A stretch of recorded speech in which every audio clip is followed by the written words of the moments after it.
days, I'm talking about sort of 20 or 30 years ago, there used to be a convention, and a good one, that politicians abroad did not engage in partisan slagging off each other. And that when they went abroad, they spoke as though they were representing Britain from whichever party they were. And they didn't then spend the time feuding over internal party politics when appearing in wherever it is, America or any other country. And I think that was a very good tradition, and therefore they were respected abroad as being, decent people who were not taking their petty quarrels overseas with them, and that should be the case now. He's president. Joining me, the political chameleon that is Alys Denby, opinion and features editor at City AM. Hello. And a man with unshakable political views, we just don't know what they are, former diplomatic editor of the Times, Michael Binyon. Yes, good morning, Ed. Well, let's talk about the leader of Alys's party, the new leader, Andy Burnham. He is taking part in a Labour leadership contest, if that's the right word for it. 322 out of 402 Labour MPs have nominated Burnham, although I think quite a few more have already nominated him today. It's now almost mathematically impossible, in fact it may be impossible for anyone to run against him now. This was the view of the Times' chief political commentator, Patrick Maguire. There is this sort of great tidal wave of obsequiousness, Ed, Andy Burnham is drowning under. You mentioned North Korea. I have to pull you up on that.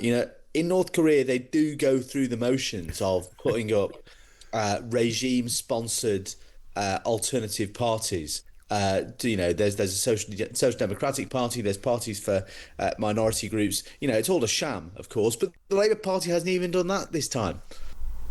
So, Alys, you must be delighted by this new autocratic style the Labour Party, your party, is adopting. Ed, you keep making fun of me for being a Labour voter. I'm not sure I'm famous enough to the listeners of Times Radio that they know that you're joking, and I am, in fact, a very committed Tory. But this is not a partisan point. I think this whole thing just demonstrates it's a whole pantomime to please the Labour Party. It has nothing to do with what is best for the country. As you say, Andy Burnham is now nailed on to be Prime Minister. He's going to take the country in a much more left-wing direction. We've already seen him signalling he's going to do that with, saying things like the Labour Party got it wrong over Gaza. We've seen all the ministers around him jockeying to prove how left-wing they are, and that has real consequences. For example, we've seen Labour ministers reject a plan to buy out Thames Water, which would have been, private investment, rescuing that company. Now, instead, it's going to have to be renationalised at taxpayers' expenses. Frankly, Andy Burnham has no mandate to take the country far to the left. That is not what people voted for at the last election. And fine, the Labour Party will be happy about it, but I think it'll be disaster for the country. You could well be right. Let's see what happens. He's at the moment of maximum power. He's got to use it to effect. But what I found interesting is that already, the problems are piling up. He's done this Gaza statement, which has enraged a few people. You've had Labour MPs writing to him about Shabana Mahmood's plans to change indefinite leave to remain. It seems to me, Michael Binyon, that he may already be kind of stepping onto quicksand. Maybe, but I think there's a possibility that he may surprise everyone by being a lot more pragmatic than it seems.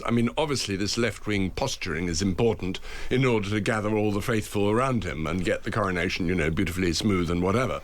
In office, he's got to be pretty radical in several ways. He's got to be realistic over money, and in particular, he's got to cut the welfare budget. It's just completely unsustainable, especially as he said that he will do more to pay for defence, which is another thing that's not kind of his instinctive move that he would like to do, if he's a left-winger.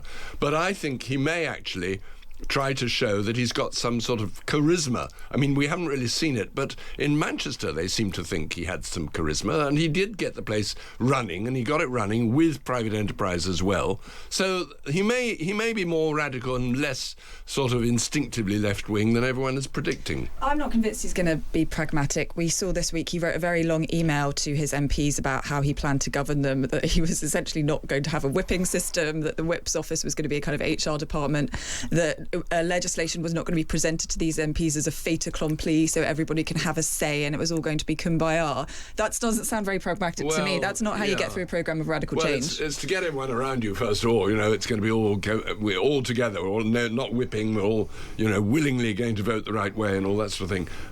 Maybe. He's going to get a taste of reality pretty quickly when, the economic figures come up again. Well, I don't know about kumbaya politics, but we did find out inadvertently that Andy Burnham has apparently been planning all of this for a very long time. The former Transport Secretary, Louise Haigh, who is the woman behind Burnham's return to Westminster, or at least credited with a huge amount of influence, spoke to the BBC yesterday. This is what she said. He has been thinking about this and certainly planning for this moment for at least the last year. So I think that kind of says lots of interesting things there, because obviously, I took that as Louise Haigh trying to say, look, he's not just arriving with no plans, he's been thinking about it for a very long time.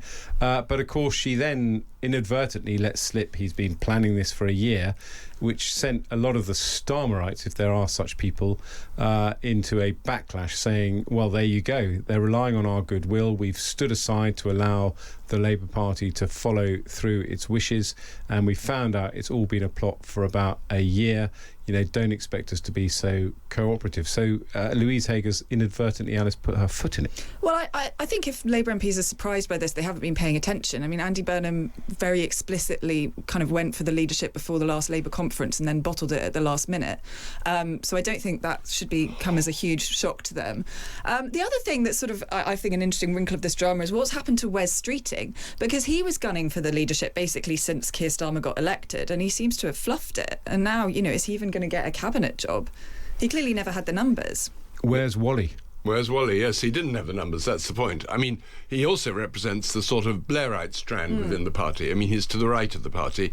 He's got a reasonable record behind him. I mean, he's struggled with the NHS, but he's managed to bring down the waiting list a bit. And he, in the face of his endless doctor strikes, which must drive everyone to distraction, he's managed to get the thing going. He's got a reasonable record. He's quite competent. But as you say, I mean, he bottled the leadership thing. But I think he could get a cabinet post, a fairly decent one. Depends what Burnham wants him to do.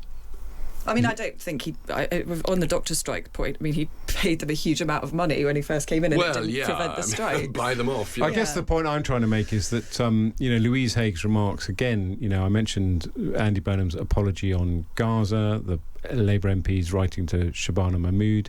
It's just not going to be plain sailing. It is a coronation, but it's not a sort of adulation. No, absolutely, quite right. It's not going to be plain sailing at all, because he will very soon be confronted with the economic reality that he has no room to borrow more money. He cannot spend any more money. He's going to have to do horrible things that Labour MPs won't like fixing immigration, like cutting welfare. This is going to be the test. Anyway, coming up, we're going to move on. And we're going to talk about Count Binface. We're going to ask his cousin, Michael Binyon. Count Binyon, as Andy has rechristened him by texting. Count Binyon and Alys Denby are going to give their views on Count Binface, as they're also going to ask themselves whether they would give a friend a Magnum revolver with live ammunition, because, apparently that's a thing. But first, let's get the news with Rob Malarkey. Welcome back. It's been confirmed today that the Clacton by-election will be held on August the 13th. I didn't know that. That's news.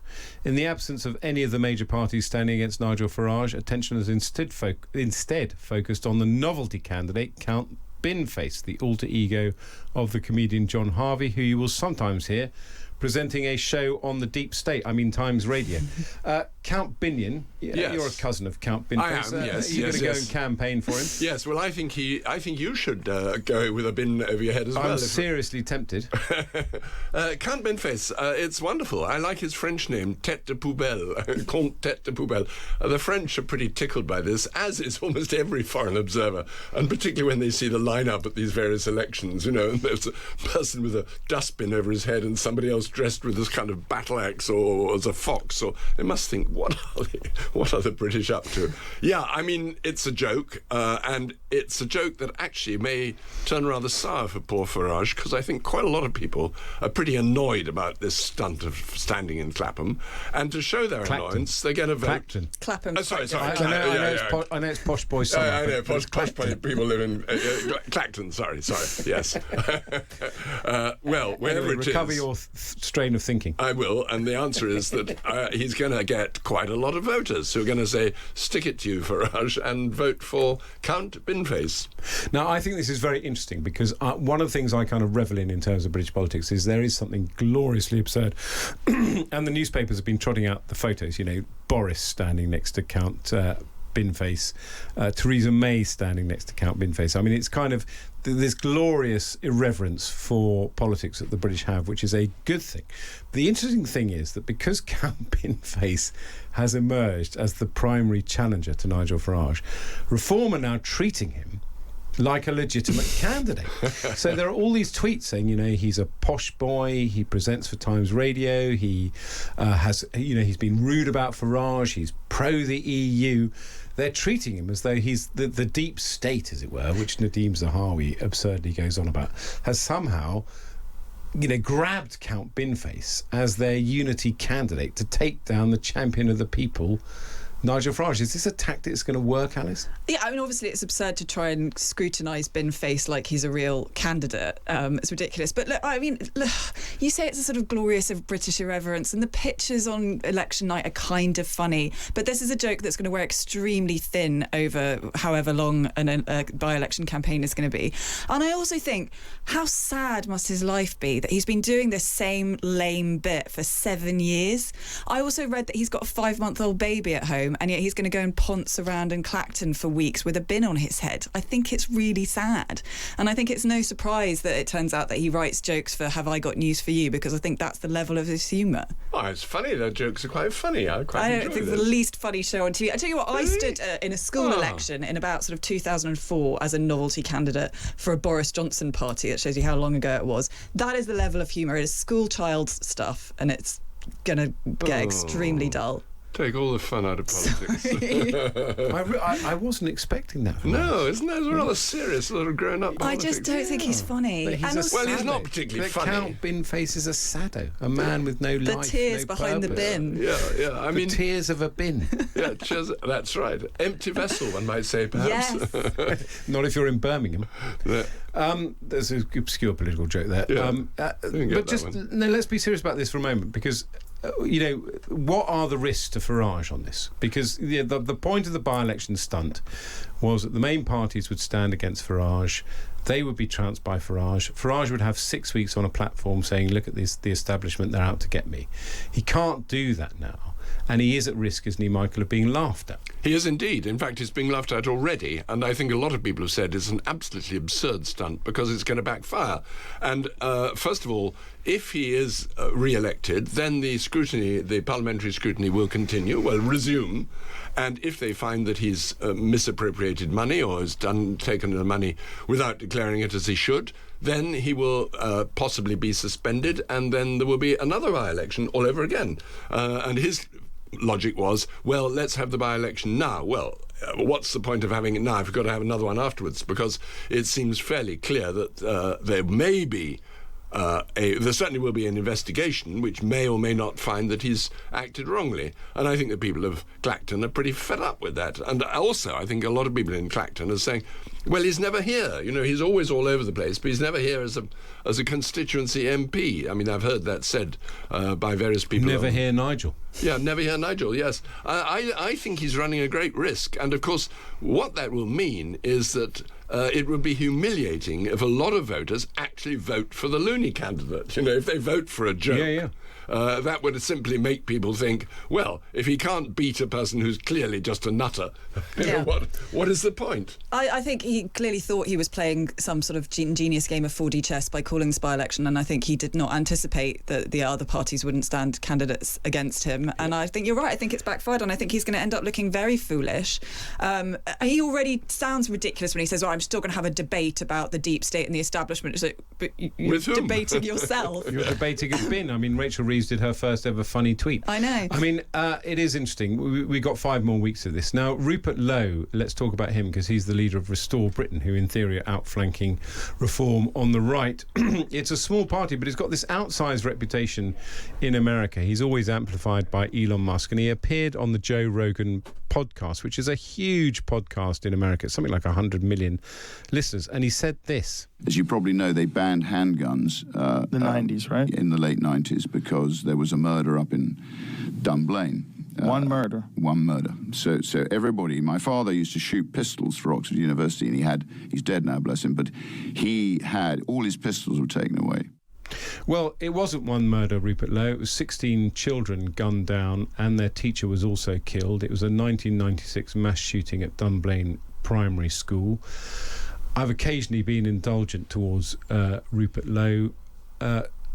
His spokesman did say that Rupert was clearly referring to one incident. Well, in my view, he wasn't. I mean, for me, Alice, there are no words, really. Yeah, an appalling thing to say. And I think British people are rightly proud that after Dunblane happened, we said never again. We banned handguns, and it hasn't happened again in Britain, whereas in America, 200 or something children have died since 1999, I think. I mean, so mass shootings are a common occurrence in America.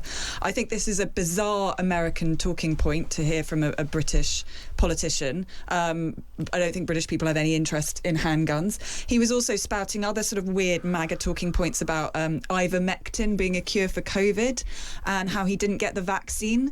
It's absolutely bizarre, and I think this shows that he's totally a fringe politician talking to an American audience with nothing to say to Britain. I agree entirely. I mean, it's absolutely unacceptable that he should dismiss that dreadful massacre, which profoundly scarred Scotland, made everybody, really both worried, angry, upset and fearful, and there was immediate action, and correctly. And it's still, I mean, Dunblane is still a word, if you say it, people shudder at the memory. Yeah, they instantly know, absolutely. Yeah. I mean, the other interesting angle to this, I mean, it's appalling what Rupert Lowe said. There's no justification for it at all, in my view. But the interesting thing, I guess, is that, people like Rupert Lowe, who claim to love their country and are restoring traditional British values, troop over to America and basically slag their country off. Now, I'm bored to death of the Vice President lecturing us about the state of the nation. Yeah. And I'm kind of amazed that people put up with these politicians going to America and being rude about Britain. Yeah, I agree. I mean, it's a very strange phenomenon, and I don't think it will really work for Britain. I mean, you see Nigel Farage trying to do a sort of Trump playbook and talking about the mainstream media and trying to hound individual journalists. And I hope that the rest of the British public think, well, no, sorry, it's journalists' job to ask you questions. Exactly, and the idea that we sort of have an apartheid state and there are no-go areas in London, it's just nonsense. A joke. Absolute nonsense. In gentler days, I'm talking about sort of 20 or 30 years ago, there used to be a convention, and a good one, that politicians abroad did not engage in partisan slagging off each other. Yeah. And that when they went abroad, they spoke as though they were representing Britain from whichever party they were, and they didn't then spend the time feuding over internal party politics when appearing in wherever it is, America or any other country. And I think that was a very good tradition, and therefore they were respected abroad as being, decent people who were not taking their petty quarrels overseas with them, and that should be the case now. One story that caught my eye, which I think is fascinating, is that Kemi Badenoch, she's going to reject any prospective candidates applying to be a Conservative MP if they back targets for net zero emissions. Writing in the Telegraph, the Conservative Party leader said that more than 2,000 people had applied to stand in the next general election. She revealed one showed up drunk to the assessment. Look, I'm sorry, I'd had a good lunch. And others failed basic psychometric tests. But she also referred to kind of failed MPs, her colleagues, people who were her colleagues who lost their seats. And I can't, as always the case with me, quite make up my mind about this. I'm annoyed by it. On the one hand, I rather wish we had excluded back in the day all the Eurosceptic candidates. I agree. But I think it is wrong for Kemi, she's meant to lead a broad church, to say, it's my way or the highway if you want to be a candidate. And I think it's a sort of unpleasant thing to do, but perhaps she's trying to say I'm a strong leader and I'm going to lead a disciplined party. I can't make up my mind. Make it up for me, Alice. She does have a very belligerent tone, isn't she? She's kind of the nation's mean girl, which I quite like, but I don't think I'm necessarily representative of the population at large. I do like the nation's mean girl. That is a very good line. She's saying to sort of wet former ministers like you, Ed, that you can't come back. No way back. But look, I suppose there's a serious point here that now we're entering an age of more multi-party politics. It's not the old era of the Big Tent coalition. She needs her party to be disciplined and she needs her party to be behind her. And I think that you've seen that it's the divisions and the factions within the Labour Party that mean they just can't govern. So I think she's recognising that she needs to have disciplines. But I think that's also kind of an admission that she's perhaps no longer leading a national party. I think it's pretty odd that she goes through a list of things people are not meant to subscribe to, and particularly this business about net zero. I mean, she could easily say it's absurd to ban drilling in the North Sea. It's absurd to claim that we'll get everything done by 2030. It's absurd to ban all petrol cars, that sort of thing. But to say we shouldn't aim for net zero, well, the Conservatives themselves are very keen on this. I mean, some time ago they tried to steal green policies by showing that the Tories were greener than other parties. So and the whole principle of having, you may not believe this, you may not advocate this, you may not have that. I mean, this is ridiculous. There's no kind of catechism that you've got to go through of what beliefs you can have and what you can't have. What she's trying to do is up the quality of MPs. Well, that's no bad thing. I mean, get some candidates who have charisma and communication skills and all that sort of thing and know what they're talking about and basically some basic intelligence. Fine. But a sort of checklist of you can't believe in this or that seems stupid. I mean, I think it is interesting. I mean, she puts the ECHR on the table as well. And again, I can't make up my mind about the ECHR, whether we should withdraw from it or try and reform it. And I agree with Michael. I think the net zero thing is too amorphous because, you can't say that people who believe that climate change is man-made and we should do everything we can to eliminate it, or indeed that people who believe that renewable energy is a way forward for our energy security and indeed for our economy is a good thing. I can believe in net zero, but also agree that Ed Miliband has gone too far and kept energy prices far too high. So what test is she asking me to pass? You're right. Net zero is too amorphous an issue. Absolutely right. We need to drill in the North Sea, but net zero is also a huge economic opportunity. Green tech will be the future. Investors know that. They just think that arbitrary targets are a bit silly. ECHR, I think, is more black and white. And I also think that because of the whole divisions that the Tory party's had over Europe, I think it makes sense to have a very clear-cut policy that you have to sign up to on that, so that if they ever actually get to do it, they can do it. Gary, who's texted in, wouldn't have me back. Well done, Kemi. She's learnt from the Lib Dem infiltration of the Conservative Parliamentary Party of the Cameron era. Quite right, says Mike. Allow people who want Scottish independence into the Conservative Party. And that sort of makes my point, where it's a policy where I completely agree that you shouldn't have a dissenting view like you were pro-Scottish independence. We are the Conservative and Unionist Party. So it is a thing. I just think it's the tone that Kemi's adopted didn't sit right with me. Gary texted in. Let's talk about another Gary, a Gary that I interviewed earlier this week. He's called Gary Stevenson. He's a YouTuber, a former city trader, a self-styled inequality economist, Gary Stevenson. This is what he said to me when he came on. The top 1% of taxpayers pay the most tax, but they are not the top 1% of rich people. Listen, the reason I'm wearing this T-shirt, which says tax wealth not work, is because I'm not trying to raise tax. I'm trying to change who pays tax. At the moment, ordinary working people from ordinary British families are paying 50-60%, and the super rich are paying nothing. And they are stacking up assets by more and more and more and more. Well, that was his thesis, but Dan Needle, who's this very well-known tax expert and founder of Tax Policy Associates, challenged him on his call for a wealth tax on assets over £10 million. Absolute populist claptrap, and the people pushing this should be ashamed of themselves. If the Chancellor stood up and said, we're going to have a wealth tax, we're going to have 2% on all wealth over 10 million, it would require, let's be generous, like a year of planning at least. Yeah. You then need to build the systems. You need to tax 20,000 people. You're not going to raise any revenue from a wealth tax before 2029. You could be in favour of a wealth tax, but anyone claiming that it's an answer is deluded. So that interview formed part of his documentary How to Get Filthy Rich with Gary Stevenson, which is available on Channel 4. So to give kudos to Gary Stevenson, he did interview people who fundamentally disagreed with him. Alice, I can imagine that Gary Stevenson is absolutely at the top of your list of people you wouldn't commission an op-ed from. Absolutely. Dan Needle is a sort of massive pin-up at City AM, the closest I tax love has Dan to a Needle. rock star. Yes, he's a Ed, tax rock star. I listened to your interview with Gary Stevenson, and you were far too soft on him. I get accused of that all the time. Wealth taxes are a terrible... I mean, he's talking absolute nonsense. The super rich pay enormous amounts of tax. Wealth taxes do not work. He even admits himself he doesn't want to do this to raise revenue. He simply wants to make rich people poorer. And that doesn't help anybody. He's also wrong about inequality being a big problem in society. Inequality hasn't particularly gone up in Britain over the last 20 years. It has not. The problem is, what he rightly identifies as a problem is that it's now harder for working class people to own houses. That has nothing to do with people being rich. That has to do with us simply not having built enough houses. Exactly the point I made in my interview, Alice. Well, not forcefully enough. I'd have made it much more forcefully. I'm not sure you're right about inequality, though, because if you look at the statistics of the highest paid and the lowest paid in companies 30 years ago, say 40 years ago, and now, the difference is so much bigger. I mean, the range of who gets the top salary and who gets the average salary. I mean, also the number of people across the world living in absolute poverty has massively declined. Sorry, that's gone down. So it is true that rich people have got richer. You know, we've got our first trillionaire, but it's not at the expense of the poor. That's not how people have not got works. wealthier at the same rate. I mean, it's not everybody's been lifted up. Some have been lifted up a tiny bit. Some have been brought out of poverty.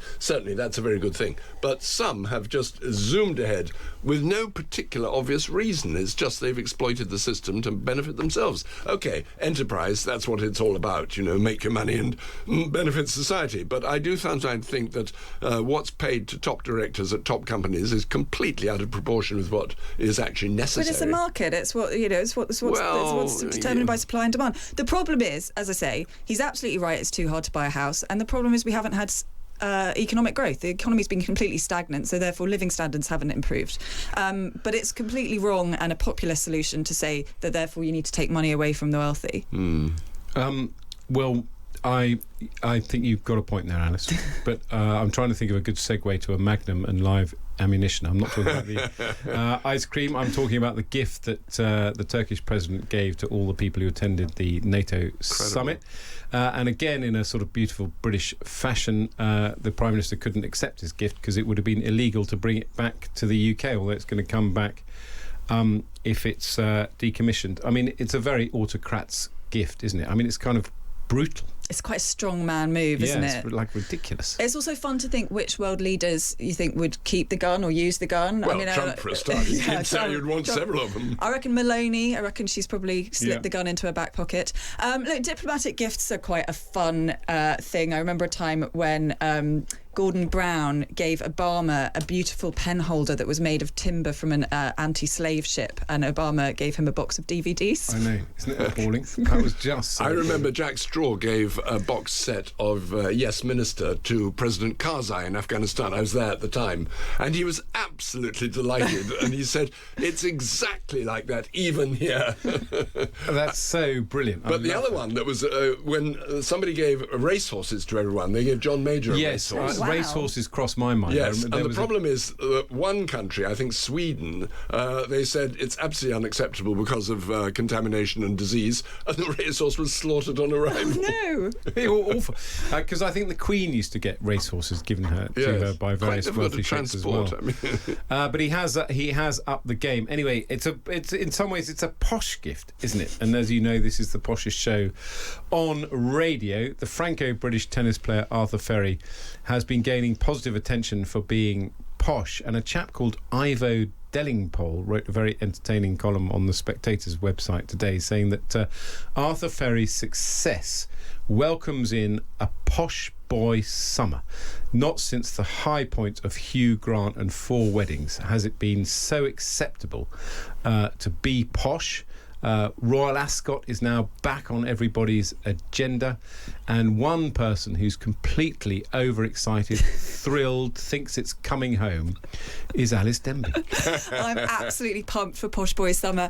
I was watching this amazing match, and then Arthur Ferry opened his mouth and he sounded exactly like all these West London public school boys that I grew up with, and it was a kind of mixture of a sort of erotic nostalgia and PTSD that it brought to me, but I'm delighted to see Arthur Ferry very doing so well. And I'm also pleased that when we have a sort of, a government that's very proud of its working class northern roots, I think it's time for a posh backlash. Yeah, that's a really interesting point, which hadn't occurred to me, because, of course, we have got this left-wing government, and the first thing they did was put VAT on private school fees. Yes. And they're sort of resolutely anti-posh. And there was that story, you remember, this week, where all the posh Labour MPs, including James Murray, who went to my school, St Paul's, have firmly left their public school background off their CV. So Labour's desperately trying to get away from being posh, perhaps, Michael, at precisely the wrong time when the country is about to celebrate poshness. Well, indeed, yes. And I mean, the thing is, we're defining posh as speaks what's called received pronunciation. Yes. Speaks proper English, as they used to say. Doesn't speak with a regional accent. Now, that's a pretty odd definition, and I think it's only in this country we go on and on about accents all the time. I mean, in Germany, everybody can speak Hochdeutsch if they want, but usually they speak their regional dialect with each other. And in Bavaria, you won't find many people chatting away in top, correct German. Hochdeutsch, yes. They obviously can, but it's to do with how you sound.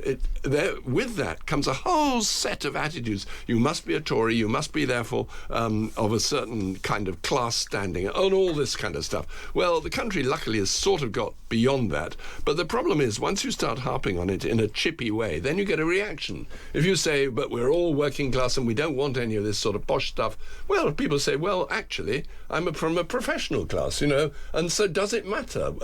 And I think we're getting all sorts of assumptions. Just be who you are. That's all that matters. If you're a nice guy, if you're a pleasant guy, if you speak pleasantly and in a nice way.